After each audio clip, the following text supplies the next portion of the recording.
সারা বাংলাদেশ কাঁপানোর জন্য আমাদের নয়ন ভাই একাই যথেষ্ট। এই যে তারেক রহমান কালকে তাদের এলাকায় গেল, যেরকম আপ্যায়নটা করলো, যেরকম স্লোগান, চোখের শান্তি, এগুলো সচরাচর দেখা যায় না। মানে তারেক রহমানের কাছে যে সালামটা যে দিছে অন্যতম, এটা একটা 21শে পদক বা একটা অ্যাওয়ার্ড পাওয়ার যোগ্যতা রাখে এই যে সালামটা। অন্যদিকে ভাই, আসিফ মাহমুদ সজীব ভুঁইয়া বাচ্চা একটা পোলা ভাই কয়েকদিন আগে রাজনীতিতে আইছে, এই বলা দেয় যে বাহিরের অন্য দেশের রাজনীতিবিদের সাথে সে সাক্ষাৎ করে, দেখা টাকা করে, মানে নিজের রাজনৈতিক দলটাকে পরিচয় করায়, রিপ্রেজেন্ট করে। আর আমাদের নয়ন ভাই এখন গাড়ির পিছিয়ে দৌড়ায়। এটা এখন হইল মিয়া। মানে হান্নান মাসুদ আমাদের সাথে 2-1 বছরে বড় হইতে পারে, এই হান্নান মাসুদ এমপি হয়ে গেছে, কিন্তু আমাকে রাকিব ভাই এখন এই ছাত্রদল দিয়ে বেরোতে পারতেছে না।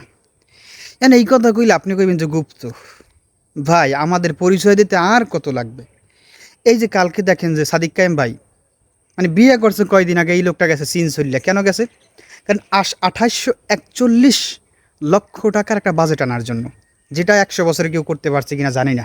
মানে স্পেসিফিক একটা বিশ্ববিদ্যালয়ের জন্য, তাও 1 বছরের, ডাকসু 1 বছরের একটা নেতা, সে 2841 লক্ষ টাকা।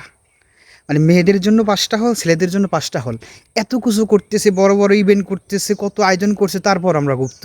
মানে গুপ্ত কইতে কইতে কতগুলো বিশ্ববিদ্যালয়ের মানে বিপি বলেন বিভিন্ন পদে চলে গেলাম, তারপরে গুপ্ত। কারণ যাই হোক, আপনারা গুপ্ত কইবেন, আমরা গুপ্ত থেকে আস্তে আস্তে বেরোং আর কি।